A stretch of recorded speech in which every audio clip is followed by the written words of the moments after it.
excellent début de week-end à tous, de partout où vous êtes. Je pense que vous nous suivez déjà depuis Portugal. Monsieur Louis Gomez, merci à vous. Christian Aliouma depuis la ville de Durban. Merci à toi, Nelan Namumba depuis Lubumbashi. En direct de la ville hospitalière de Kisangani, nous sommes très heureux de vous recevoir ce lundi dans les comptes de votre émission Qui dit mieux. Qui dit mieux, c'est Jean-Dédié Kilima qui dit mieux, notre invité spécial aujourd'hui avec qui nous allons échanger autour du collectif Ukumbusho, un collectif qui a pour cheval de bataille commémorer la guerre de 6 jours qui a eu lieu ici à Kisangani, les affrontements entre la République d'Ouganda et le Rwanda, ici à Kisangani, qui a causé des morts innombrables et des dégâts matériels incontrôlables. Et aujourd'hui, nous le recevons dans le cadre de votre émission Qui dit mieux. Merci à toi, les géants André Digbo, double casquette, aujourd'hui les grands réalisateurs. Merci à toi, DJ Bomsi. Merci à toi, Wivinka. Merci à toute l'équipe qui nous accompagne depuis la ville d'Adélaïde en Australie. On s'y retrouve tout à l'heure. Kisangani Bas TV, chaîne Yeto. Merci beaucoup. Comme nous le disions tantôt, aujourd'hui nous recevons les grands invités de Kisangani Bas TV dans son émission Qui dit mieux. Messie Jean Dédié, bonjour. Bonjour fidèle. Merci beaucoup, nous sommes très contents d'être avec vous. Moi aussi très content d'être invité dans votre émission. Merci beaucoup. Merci. Messie Jean Dédié Kilima, vous êtes ambassadeur, aussi coordonnateur du collectif Ukumbusho. De quoi il s'agit Ukumbusho? Ça se chante partout à Kinshasa, à Kisangani. Oui, Ukumbusho, au départ, on avait écrit un projet de commémoration pour honorer la ville de Kisangani parce que c'est une ville historique qui a connu plusieurs événements malheureux, entre autres la guerre des 6 jours. Mais avant, on a mis la guerre des 6 jours comme un élément déclencheur, mais on a tenu compte de tous les passés historiques de la ville de Kisangani.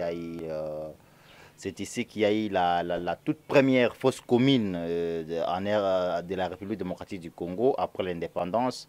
Là, j'ai fait allusion à la place des martyrs, la guerre des Simba de 1964. Qui avait décimé toute la crème d'élite congolaise parce que les gens aujourd'hui, dans le débat national, la province orientale n'a pas de leader. Les gens oublient que vers les années 60, il y avait un complot international après la mort de Lumumba parce que ça fait aussi partie de l'actualité. Il y avait un complot Kinshasa, l'Occident contre Lumumba et Stanleyville, disons la province orientale dans son ensemble. C'est pourquoi tu vas voir qu'on avait tué les gens comme les Bondekwe, les gens Fina, les Anouarites, qui est aujourd'hui l'une des grandes figures même de l'Église. Donc ça fait partie de ces événements-là que nous, on a décidé de commencer à en parler. Ukumbusho tient compte aussi des événements partout dans le pays parce que dans l'approche organisation, Ukumbusho c'est un mouvement national des devoirs de mémoire, qui a pour but aussi d'honorer les enfants du pays, qui ont démarqué dans le patriotisme. On fait allusion à Lumumba, à Mpolo et Okito, au général Baouma, à Mbamba, au colonel Mamadou Ndala, qui est aussi aujourd'hui général. Donc, on tient aussi compte des massacres de l'Est, parce qu'il faut instaurer cette culture-là de commémoration, des devoirs de mémoire et honorer tous les compatriotes qui meurent à l'est du pays, les massacres de Yumbi, de Kamwina Sampu. Donc, avec le temps, nous allons nous dévoiler petit à petit parce que tous ces enjeux-là demandent beaucoup de moyens pour en arriver. Et puis, on a plusieurs autres approches comme la construction des cimetières de la guerre des 6 jours, faire des sites touristiques. On vise aussi comment plus tard on va créer un grand musée de Kisangani ou de Stanleyville parce que Kisangani c'est la plaque tournante de l'histoire du Congo. Il y a les secrets de la RDC à Kisangani. Nous on l'a découvert parce qu'on a aussi écrit déjà un livre là-dessus sur Kisangani, une ville agonisée par les armées rwandaises et ougandaises. On a déjà plusieurs projets dans notre tiroir, donc on va les dévoiler petit à petit. Merci beaucoup, Messie Jean Dédié Kilima. Je pense qu'aujourd'hui, nous sommes très heureux parce que c'est aussi parmi les témoins de l'histoire. Vous savez comment ce pays a traversé des moments, en tout cas, insupportables. Bien, Ukumbusho, exactement, c'est en Swahili, ça, oui. En Swahili, oui, ouais. En Swahili, qui signifie en français souvenir ou commémoration. Ok. Ukumbusho, donc nous sommes là, c'est pour commémorer en fait tous ceux qui sont tombés dans les différentes... On a un excellent des guerres de 3 jours, d'1 jour, de 6 jours, mais ce n'était pas des guerres faciles. Ce n'était pas personnellement, mon confrère est tombé au premier jour. Donc vous êtes victime. Je suis victime, au premier jour d'ailleurs. Et aujourd'hui, nous commémorons, c'est déjà la 2e édition de Kumbusho. Est-ce que les 2 pays, ici je parle d'Ouganda et le Rwanda, ont réparé ou ont déjà réparé ou quand est-ce qu'ils vont réparer tous ceux qu'ils ont commis comme dégâts dans cette ville? Parce qu'il y a des enfants qui sont restés orphelins. Moi, je vis de mes propres yeux là où les chiens ont mangé des cadavres. C'est la 7e avenue Kabondo. Les chiens ont mangé des cadavres. Est-ce que l'État congolais a déjà poussé très haut la barre juridique ou judiciaire? Oui, merci beaucoup pour cette question. C'est une question fondamentale, même les fondés de nos actions. Après la guerre, les guerres, on dit les guerres parce qu'il y a eu la guerre de 1, de 2, de 3 jours, mais la guerre de 6 jours a avalé d'autres guerres parce que c'était encore trop catastrophique. Le gouvernement congolais avait amené les dossiers au niveau international, à la Cour internationale de justice. Le gouvernement congolais s'était plaint. Le gouvernement congolais a accusé le Rwanda et l'Ouganda à la Cour internationale de justice. Le Rwanda n'ayant pas signé les statuts créant la Cour internationale de justice, n'avait pas reconnu cette cour-là. Donc le Rwanda est aujourd'hui un peu épargné parce que nous sommes en matière civile. De réparation, il ne s'agit pas encore de condamnation des personnes dans des arrestations. Et le dossier s'est suivi en 2005. La Cour avait condamné l'Ouganda, a reconnu l'Ouganda comme bourreau pour que l'Ouganda puisse réparer ses crimes en République démocratique du Congo. Il s'est posé un problème de montant parce que la RDC avait demandé 11 milliards de dollars pour réparation. Pour les 2 pays? Non, pour l'Ouganda seulement. Ouais, parce que le Rwanda ne reconnaît pas la compétence de la Cour. Pour le moment, le Rwanda est épargné de tout ce qui concerne les arrêts de la Cour internationale de justice. On a évolué. Et il s'est posé le problème des montants, les 11 milliards. L'Ouganda a amené aussi des avocats. Malheureusement, les Congolais, on n'était pas organisés. Et puis, parmi ces avocats, il n'y avait pas les enfants de la grande province orientale ou les enfants de Kisangani. Parce que les avocats qui ont plaidé à Kinshasa, dans la majorité, ce n'étaient pas les gens qui connaissaient vraiment les fonds de la guerre. Donc, il y avait, à mon avis, une légèreté. De la part du gouvernement central aussi, une légèreté parce que les avocats manquaient souvent des moyens, des déplacements. Parfois, on vous informe 5 mois avant qu'il y a l'audience, X jours, Y jours. Mais tu vas voir que c'est à la veille que les gens ont des moyens pour se déplacer. Alors que les avocats de l'Ouganda étaient là depuis, se préparer, prendre contact avec les juges, modifier les rapports. Et les organisations des droits humains de cette époque-là aussi n'avait pas de la grande province orientale, de Kisangani particulièrement, il y a eu beaucoup de failles de production des rapports parce que dans l'arrêt de la Cour internationale de justice, la Cour se justifie que on a demandé 11 milliards de dollars, mais il n'y a pas assez de preuves proportionnelles. Bien sûr. Qui s'équivaudrait à ces chiffres. Voilà. Et c'est ce qui a fait qu'on ne puisse pas être vraiment indemnisé comme il faut. Et au finish, la Cour a décidé que l'Ouganda puisse dédommager la RDC un montant de 325 millions de dollars, même pas la moitié d'1 milliard de dollars.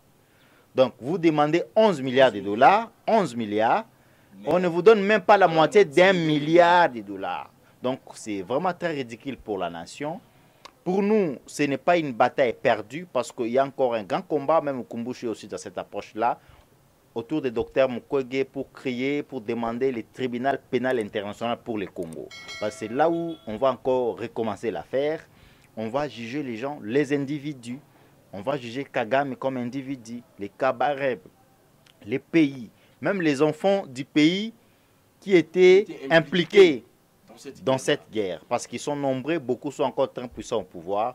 Donc pour nous, ce n'est pas une bataille perdue. Et plus tard, avec l'évolution du droit et la géopolitique mondiale, nous sommes convaincus qu'on finira par toucher l'Ouganda, dans les fonds, le Rwanda et les enfants du pays qui étaient impliqués. Et c'est à nous maintenant de s'organiser pour reconstituer de nouveau des preuves, pour se préparer, parce qu'au cas où ça peut arriver qu'on décide aujourd'hui, bon, dans 2 mois, on crée un tribunal pénal international. Est-ce qu'on a déjà constitué des documents? Est-ce qu'on a ces preuves-là dont les juges ont besoin? Donc c'est aussi la faute à nous, la population, les organisations de la société civile.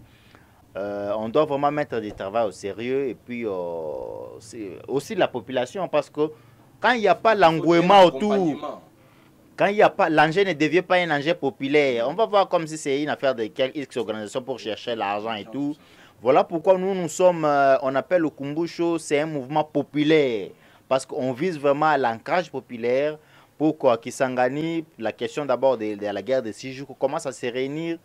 Si on commençait à se réunir 100 000 personnes, même 50 000, moi je pense que 3 mois c'est beaucoup. On va trouver les solutions à tout ce qui concerne les réparations. Parce que Kisangani avait déjà beaucoup d'avantages. À San City avait une résolution pour reconstruire la ville de Kisangani.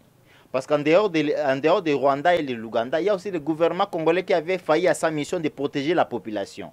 Donc le gouvernement, c'est pourquoi le président Félix, dès son arrivée au pouvoir, a commencé par faire un geste. C'est parce que le gouvernement aussi fait partie des coupables. Vous voyez, au niveau interne, donc le gouvernement congolais a le devoir d'indemniser la ville de Kisangani, de reconstruire la ville de Kisangani, comme c'était dit à San City. Il y a aussi la communauté internationale, parce qu'il y a eu violation des droits internationaux, d'agression et tout, mais les gens se sont tués au niveau mondial. On voit aujourd'hui la Russie attaquer l'Ukraine, comment tout le monde est mobilisé. Mais il y avait cette complicité parce que c'était des pays qui jouaient les rôles de, je peux dire, si c'est des mercenaires, il y a les termes appropriés, donc des commissionnaires. Il y a vraiment un terme approprié. Ils jouent les jeux de l'Occident. Ce que vous voyez aujourd'hui, quand on parle de la question, quand on commence à parler du tribunal international d'arrestation, il n'y a plus l'implication des grands médias, il n'y a plus l'implication des grandes puissances et tout. Mais c'est notre devoir de créer un engouement autour de la question pour que ça devienne un enjeu populaire et que Kisangani va bénéficier de ses droits et que les victimes vont trouver ce dont ils ont besoin, la réparation proprement dite. Très bien, merci beaucoup, M. Jean-Dédié Kilima. Le Rwanda ne reconnaît pas les décisions de la Cour pénale internationale. Et c'est autant qu'il ne va pas participer à l'indemnisation ou à dédommager la République démocratique du Congo. Donc la question reste muette. Non, pour les Rwandais, les cours sont comme, je peux dire, comme on crée les associations. Vous créez votre association, vous m'invitez, je dis non, moi je ne viens pas, je ne fais pas partie. Donc ce qui vous concerne là, c'est un langage ni de près ni de loin. C'est comme ça que le monde fonctionne au niveau international. Maintenant, le Rwanda, comme ne reconnaît pas la compétence de la Cour internationale de justice, pour contourner cette question, parce que pour le moment, la réparation, on ne sait pas quel montant, parce que personne n'a encore commencé à parler de ça, mais on sait que le Rwanda fait partie du bourreau, tout le monde le sait. Mais on n'a pas encore dit, juger les Rwandais, que non, il va indemniser la RDC XY montant. Pour le moment, celui qui a été à la barre, c'est l'Ouganda. Le Rwanda sera rattrapé quand il s'agira du tribunal pénal international pour le Congo. C'est là où personne ne sera échappé. Donc, merci beaucoup. C'est une question qui préoccupe plus d'un Boyomé et surtout de manière générale plus d'un Congolais. Ce qui s'est passé ici à Kisangani, c'est inacceptable. tant mieux l'écouter au lieu de le vivre. Mais si Jean Didier Kilima,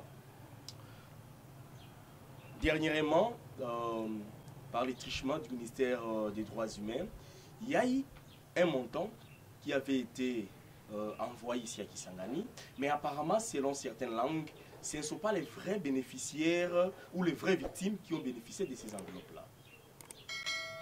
Oui, il y a aujourd'hui au Kisangani, la question des victimes pose problème. Qui est victime et qui ne l'est pas? Et c'est une très grande préoccupation parce que c'est une question fondamentale. Et ça dépend aussi de ce que les gens mettent comme contenu dans victime. Vous voyez. Et pour nous, nous pensons que il y a d'abord, tout le monde d'abord est victime. La ville d'abord de Kisangani est victime parce que tout le monde, même si tu n'avais pas perdu un membre de famille, les maisons n'étaient pas cassées, vous n'avez pas subi les pillages, mais psychologiquement, tout le monde était traumatisé. Donc la réparation est d'abord générale. Il y a la ville, parce que c'est la mère, notre mère nourricière. Et il y a eu des banques qui ont été pillées, les maisons de l'État, donc étaient chéries, les routes, surtout les routes. Il y a eu même les sociétés comme la Régie des eaux, SNEL, etc. ZO, parce que là, pendant les guerres, là, ces rebelles-là, ces Rwandais, les Ougandais, là, mangeaient même nos animaux là-bas au niveau des eaux. Donc, il y a généralement les victimes, mais il y a aussi une spécificité. Les victimes, il y a ceux-là qui ont perdu les membres de leur corps. Ce sont ceux-là qui se revendiquent beaucoup plus. Il y a ceux qui ont perdu les biens. Donc, il y avait, comme chez nous, hein, moi j'habitais à Avenue des Chênes à l'époque, il y avait, la bombe avait coupé notre maison en deux. Et une partie avait pris feu et puis nous, heureusement, nous étions de l'autre côté. Ça a permis en ce que, donc, il y a ces gens, ces catégories de victimes, il y a ceux qui étaient des hommes d'affaires et tout, ils ont été pillés. Les pertes maintenant il y a ceux qui avaient perdu les membres de leur famille. Donc c'est dans ça qu'il y a maintenant victimes, mais les victimes qui s'affichent trop, ce sont ceux-là qui avaient subi vraiment directement, qui avaient perdu les membres de leur corps et tout. Par exemple, là, il a reçu l'éclat de bombes, il a perdu ses bras, etc. Mais jusque-là, il n'y a pas eu, il ne s'est pas passé un mécanisme pour confirmer X, Y. Donc, une sorte d'identification. Voilà. L'identification pour nous, nous pensons que, parce que quand on parle aussi avec des anciennes organisations, non, on avait identifié, mais quand on demande même aux victimes eux-mêmes, comment vous êtes arrivés là, et c'est là où ça pose beaucoup de problèmes. Donc c'était la faute aussi à l'élite. L'élite de toute la grande province orientale de la ville de Kisangani avait failli à sa mission parce que, pourquoi je parle de la province orientale? Parce que la question était pendant la grande province orientale. Exactement. Ça allait être une préoccupation générale, mais on a laissé à une question importante. Les gens se sont autoproclamés. Il n'y a pas eu vraiment un sérieux au niveau du gouvernement provincial, des organisations de la société civile pour donc, créer vraiment un fondement autour de cette question-là des victimes. Il y a un groupe de gens qui ont commencé à s'organiser depuis 2007. Et aujourd'hui, en tout cas, ils ont quand même fourni beaucoup d'efforts. Et ce sont les victimes que nous voyons aujourd'hui. Et à cette époque-là, depuis 2007, personne ne croyait encore à l'indemnisation. C'était comme un rêve.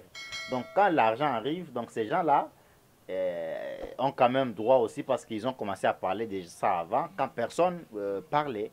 Et c'est comme ça que vous voyez, il y a tout ce qu'il y a eu, les falsifications, quand l'argent est venu. Donc pour moi, je trouve que c'est une petite somme. Ça n'honore pas aussi la ville de Kisangani. Ça n'honore pas tout ce qui s'était passé, les conflits, la bataille, les détournements. En tout cas, prochainement, il faut essayer de créer d'autres alternatives. Soit, s'il y a par exemple 2 millions de dollars, on peut voir comment créer une petite et moyenne entreprise que ceux qui se disent victimes vont commencer à prendre quelque chose, par exemple les intérêts, pour... parce qu'on peut donner 2 millions de dollars, distribuer ça par 5000 personnes. Tu vois que ça ne représente rien. Donc, il faut éviter de distribuer l'argent aux individus. Ça risque vraiment de créer encore une guerre parce que dans le contexte de la pauvreté, c'est terrible. Très bien. Merci beaucoup, M. Jean-Dédié Kilima. Merci à toi, M. Louis Gomez, depuis Portugal. Merci à vous, Dieudonné depuis Ghana. Nous sommes de cœur avec vous. C'est depuis Kisangani. Vous étiez aussi témoin de cette guerre qui a causé d'énormes dégâts. Bien, c'est de ça qu'il s'agit aujourd'hui avec Okumbo Show. Monsieur Jean-Dédié Kilima, nous ne cesserons de vous remercier parce que vous êtes venu éclairer beaucoup de gens qui, entre guillemets, n'étaient pas peut-être informés de la manière dont cette guerre s'était déroulée. Alors, revenons dans Okumbo Show. Vous avez lancé une série d'activités. Il y a d'abord le match de football avec le barreau de Kisangani. Et aujourd'hui, nous parlons de Okumbo Show School. Oui, Okumbo Show, donc Okumbo Show, je dois d'abord préciser, Oui. Okumbo Show dans sa version organisationnelle est une organisation des droits humains, est une organisation culturelle et des droits humains. Ok. Dans les projets, si vous lisez les projets Okumbo Show, on a prévu plusieurs choses. Il y a l'approche culte écuménique, les activités pèlerinage, tout ça, marche des prières.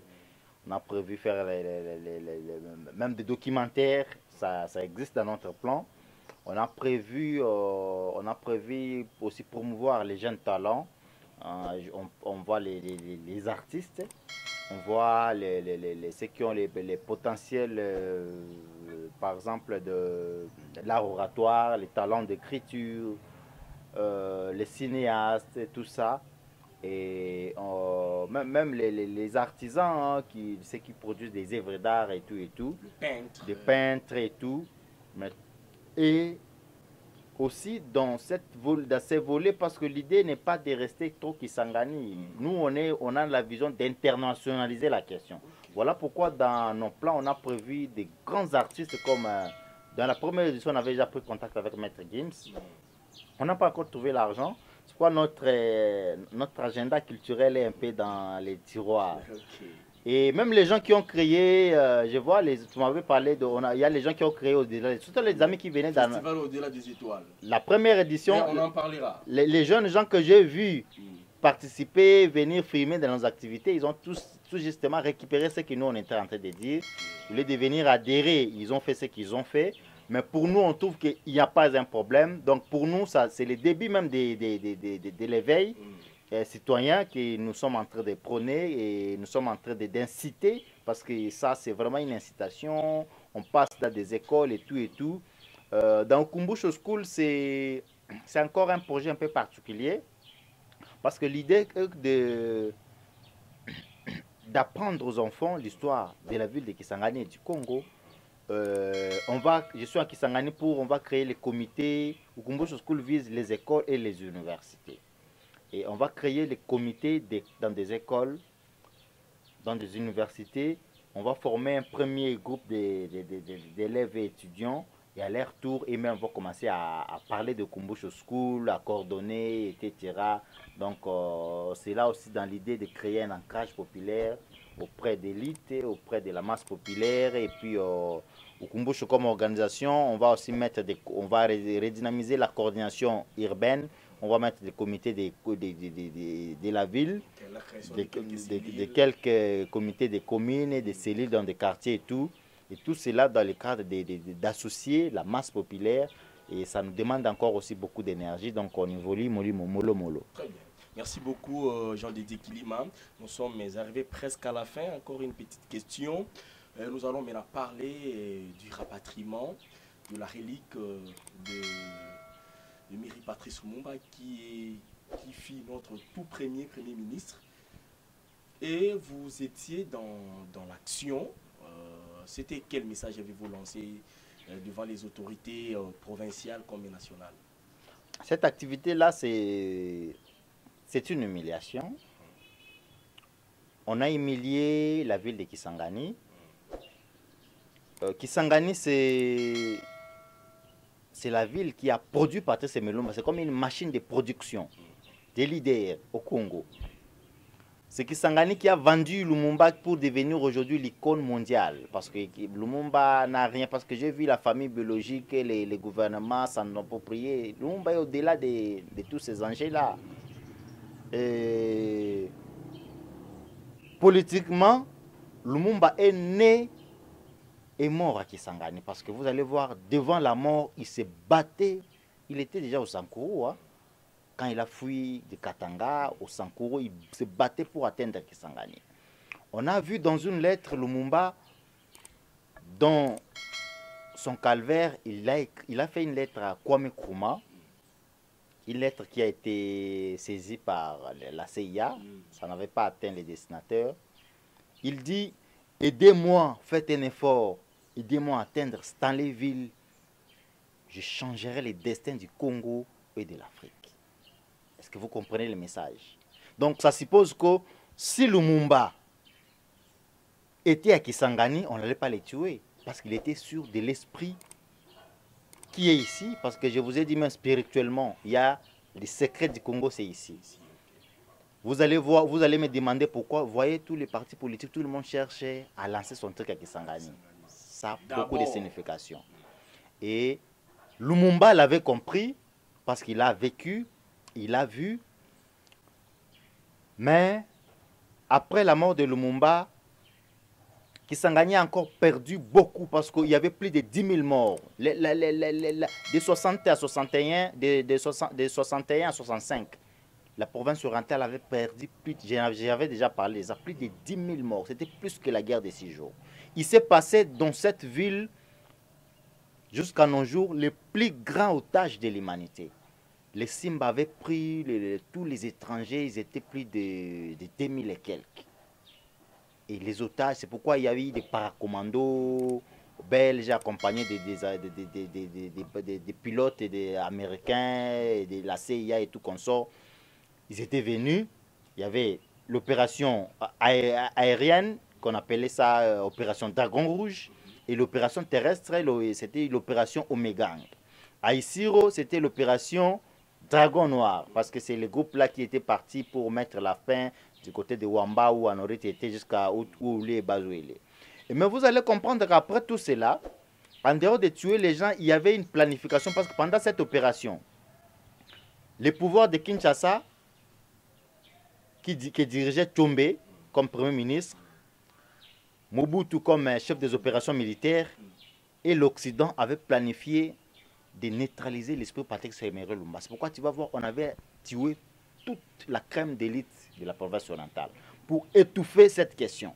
Si tu avais seulement étudié, si tu travaillais seulement, tu comprenais déjà un peu le système colonial, tu vas voir que la province orientale a un problème de leadership. Jusqu'aujourd'hui, on avait déraciné, nous là, on nous avait déraciné à la source. C'est pourquoi, quand tu vas voir, il faut vous demander comment était mort quelqu'un comme le tout premier gouverneur de la province orientale, Jean Fina, le papa d'Abedi Massikini, qui était même le vice-président de l'ANC. Il a été mort, on l'a enlevé par les services secrets et ils ont refusé de le tuer, dit on va l'humilier. Son cas était encore catastrophique plus que le Lumumba, les gens n'en parlent pas. On l'a envoyé chez Moulopoué, Congolo Kassai, qui était pro-Occident, et on l'avait mangé. Les gens n'ont jamais dit ça. Les gens comme les Bondeko et consorts, il y en avait plein à Yangambi. On a massacré là où il y avait l'élite. Donc, c'est pour dire que, après tout ça, vous venez à Kisangani, après des combats et des milliers de morts. On parle de commémoration en guerre de 6 jours, hein, oui. Mais on ne parle pas de ces événements-là. Mais alors que c'était catastrophique et d'actualité, et le pape est venu à Kisangani pour ça. C'est là où on aurait appris l'enseignement parce que le monde entier avait crié, c'était catastrophique. Mais après tout ça, regardez comment le gouvernement national, avec les opportunistes de Kinshasa, et je dénonce aussi la famille biologique, parce que quand Lumumba était devant sa mort, c'était nous, à Kisangani, nos aïeux, nos parents, qui avaient décidé de verser les larmes. Lumumba était déjà au-delà, c'était d'abord de mettre Kisangani avant. Bien sûr, il y a les sons de Lumumba, mais ce fils-là, il fallait qu'ils reconnaissent la source. Parce que ça fait aussi partie de la malédiction. La République sera maudite et cette famille-là continuera à être maudite si et seulement si il n'arrive pas à remettre à Kisangani ses droits. Parce que les droits de Kisangani est aujourd'hui volé par les opportunistes de l'Europe et de Kinshasa. On ne peut pas construire le mausolée de Lumumba à Kinshasa alors que Lumumba, sa mort, l'origine de sa mort, c'est Kinshasa. Il y avait des conflits au niveau de Kasavubu, Mobutu et tout. Même le gouvernement était impliqué national. Je vous avais dit qu'il y avait. Même le fait Etienne Tshisekedi. Je vous avais dit qu'il y avait le gouvernement congolais Oui. dans la mort de Lumumba, Oui. l'Occident L'Occident contre était là. Lumumba Oui. et Stanleyville, parce que dans la province orientale en général. Mais aujourd'hui, enterrer Lumumba à Kinshasa, il n'aura jamais la paix. Parce que lui-même, il rêvait, son esprit était à Kisangani quand il mourait. Donc, c'est pourquoi on dit il est mort ici. Maintenant, tout ce qu'on a vu à la poste là-bas, parce qu'il y a un sujet de corruption, il s'est passé beaucoup d'argent, on vient à Lumumba à la poste, on n'a pas reconstruit la poste. C'est un grand site touristique. On n'a pas reconstruit le stade de Lumumba. Les gens ne connaissent pas l'histoire du stade de Lumumba. Qui est devenu aujourd'hui... Les gens ne connaissent pas le stade de Lumumba. Au stade de Lumumba, là, c'est depuis l'époque coloniale. Lumumba a fait le tout premier et grand meeting populaire après la table ronde. C'était dans cette stade-là. C'est pour entrer vraiment dans l'histoire, pour renverser l'Occident. Parce que quand il a demandé de faire le meeting au stade, les Belges les sous-estimaient. Les petits là, qu'est-ce qu'il va faire et tout et tout. Mais quand là, c'est là où on parle maintenant les émeutes de 1959. Donc, on va voir que en dehors de ça, il y a la maison que Lumumba habitait, c'est au quartier Ali Ramangobo. J'étais parti là-bas. Il y a là où il a commencé les réunions politiques. Donc, à miniature, les cercles d'État de Mangobo. Donc, il y a beaucoup de choses à Kisangani. Les vestiges du passé de Patrice Lumumba, c'est ici. Mais il y a aujourd'hui l'opportunisme là parce qu'on a politisé la question pour faire de ça un sujet de la campagne électorale, pour créer du populisme. Et c'est dans tout ça que Kisangani aujourd'hui a perdu. Et nous, les députés, les leaders même, c'est bon, même si on avait... nous quand même, on a pris un peu conscience. Mais ceux qui ont le pouvoir, sont au gouvernement, je ne sais pas comment on peut arriver à tout ça alors que nous avons des gouverneurs, des députés, des sénateurs. C'est très ridicule. Voilà pourquoi nous, on avait dénoncé ça publiquement. On avait même l'idée de saisir les corps là. Mais parce que ça allait créer la violence, on s'est apaisé, on a fait ça pacifiquement. Très bien. Merci beaucoup, mesdames, mesdemoiselles, messieurs. C'était pour vous Jean-Dédié Kilima, je disais ici, coordonnateur et en même temps ambassadeur du collectif Ukumbusho. Et c'est de Lumumba qu'il s'agit, c'est de Ukumbusho qu'il s'agit. Et c'est notre héros. Mais tout à l'heure, le Boyomé ne partage pas cet avis. Beaucoup posent cette question. La Belgique nous ramène là-dedans, mais on ne sait pas où se trouvent les corps. Et puis, au niveau judiciaire, on en est où avec son dossier également? Puisque quand quelqu'un vous rend l'habit d'un frère qui a été tué, on suppose tout de suite qu'il connaîtrait où seraient les corps de votre frère. La Belgique nous restitue là-dedans aujourd'hui, mais où seraient les corps de Lumumba? Qui peut nous éclairer? Et selon les informations de notre possession, parmi ceux qui devraient comparaître au dossier de Lumumba, ils étaient à 15, ils ne sont restés qu'à 2. Et moi-même, j'ai suivi d'ailleurs l'interview de Roland Lumumba sur la France 24, où il était en train, n'est-ce pas, de demander l'éclairage. La famille demande l'éclairage sur la mort de leur père. Alors aujourd'hui, on se pose une question. Notre micro était en ville pour demander, pour poser ou demander aux gens comment cela s'est arrivé. Non, on devrait d'abord savoir, là-dedans, oui, nous l'avons reçu, mais où seraient les corps de Lumumba?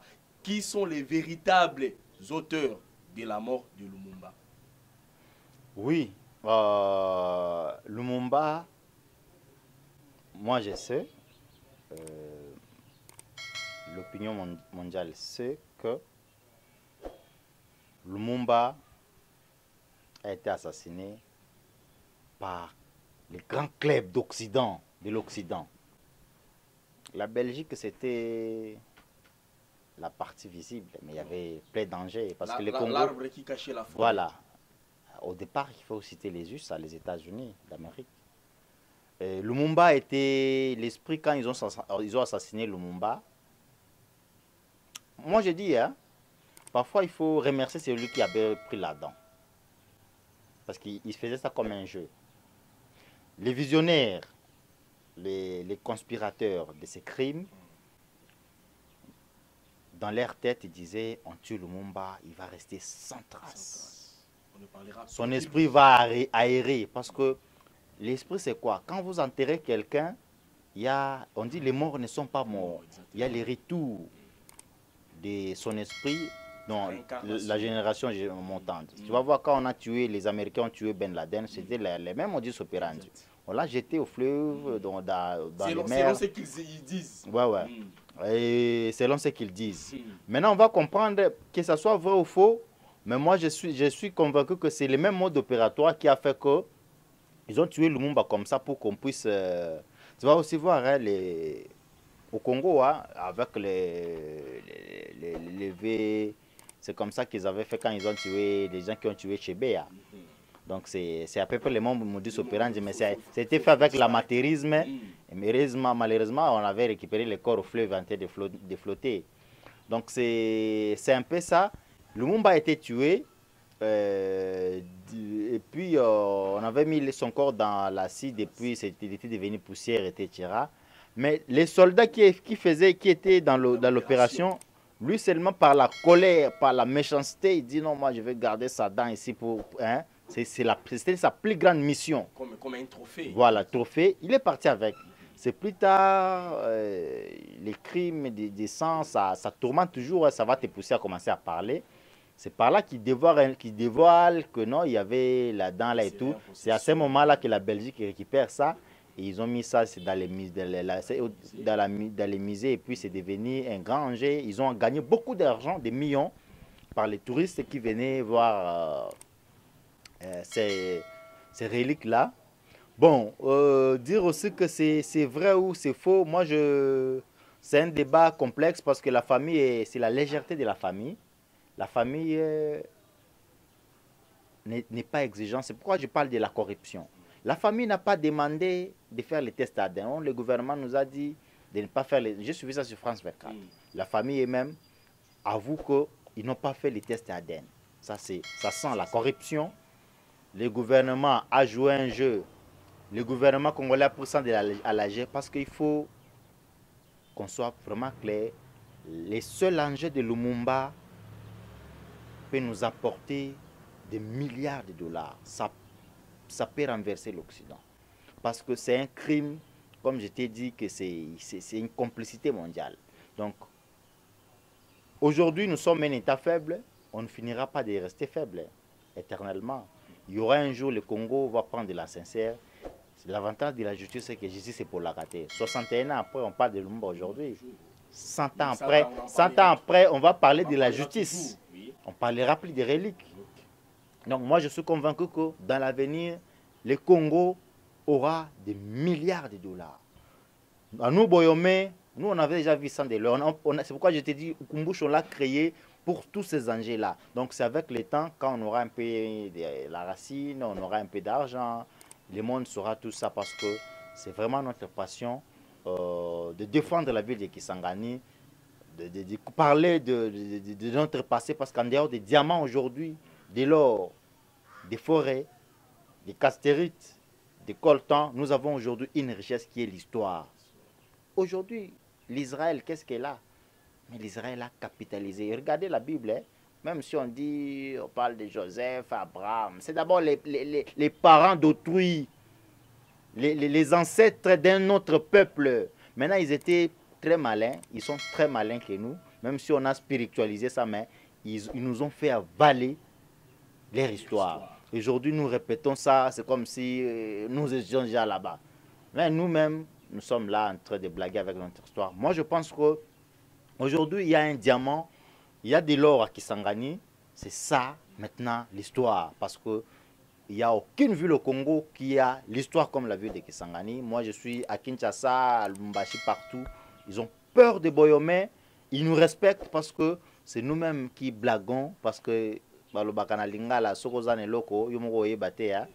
donc Tinanango. Mais les jours où On a vu les gens, hein, l'histoire de Lumumba, nous blaguons de ça ici, mais les gens ont fait des millions, hein, ils sont venus à Kisangani, je vois des politiciens, des gouvernants en train de courir pour des miettes et tout, alors que les vrais Angers, ils sont déjà faits là-bas. Donc il faut se battre pour devenir fort, pour honorer l'esprit de nos aïeux. Merci beaucoup, chers internautes, de partout où vous nous suivez. C'est depuis la ville hospitalière de Kisangani, la ville de Lumumba, la ville de notre héros national, la ville de celui qui a façonné notre pays. Et celui qui a fait à ce que nous soyons aujourd'hui, celui qui nous a rendu notre liberté. Et aujourd'hui, on nous ramène là-dedans. C'est énervant. C'est énervant.